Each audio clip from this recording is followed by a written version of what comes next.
There are a ton of tech boards on the market, but today we're going to talk about the top 5. They use all different types of materials. They use ingredients like hemp, basalt, fiberglass, and obviously so much more. We're going to get into how these boards are made, and hopefully we'll be able to figure out the differences between each one. The first one we're going to talk about is the Powell Peralta Flight Decks. These boards are the first of the tech boards that kind of exploded onto the market and blew up sales for tech boards. They have 5 layers of hard rock thin maple, and then 2 layers of fiberglass. Because of the way the tech goes into these boards, they're actually incredibly thin, light, and strong. Depending on the size of board, they're typically 5 to 10% lighter than a regular maple board, and they are more than twice as strong. The next tech board on the list is the Cruz VX decks. These ones came out not long after the Powell Peralta Flight Decks, and they use a similar construction. The way these ones are made is there's 5 layers of hard rock maple, thin maple in the middle, and then there's a top fiberglass sheet, and then there's another fiberglass sheet second from the bottom, which they call their Quad X technology. The next one on the list is the Girl Pop Secret boards. These ones came out after the VX and the Flight boards, and they have a totally different technology.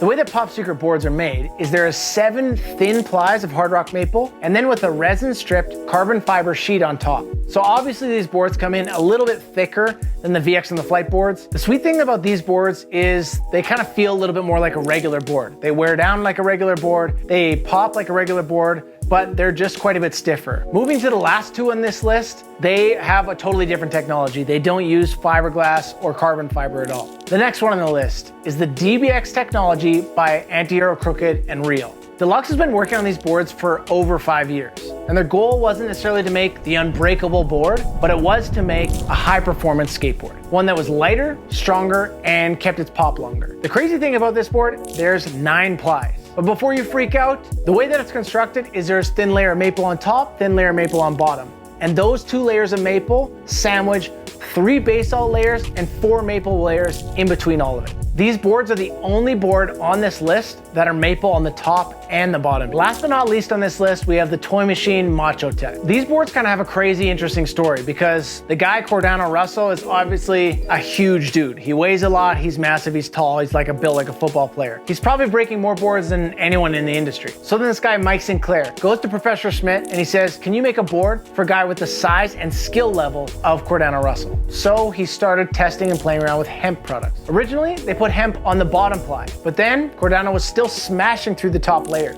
So then after playing around with this for a little bit, what they landed on was doing a mix of thicker and thinner maple plies and then a layer of hemp on top. So the layers are still 1 layer of hemp and then 7 layers of maple with all different thicknesses in between. After hearing a quick breakdown on all these boards and hearing all the tech, which one is your favorite so far?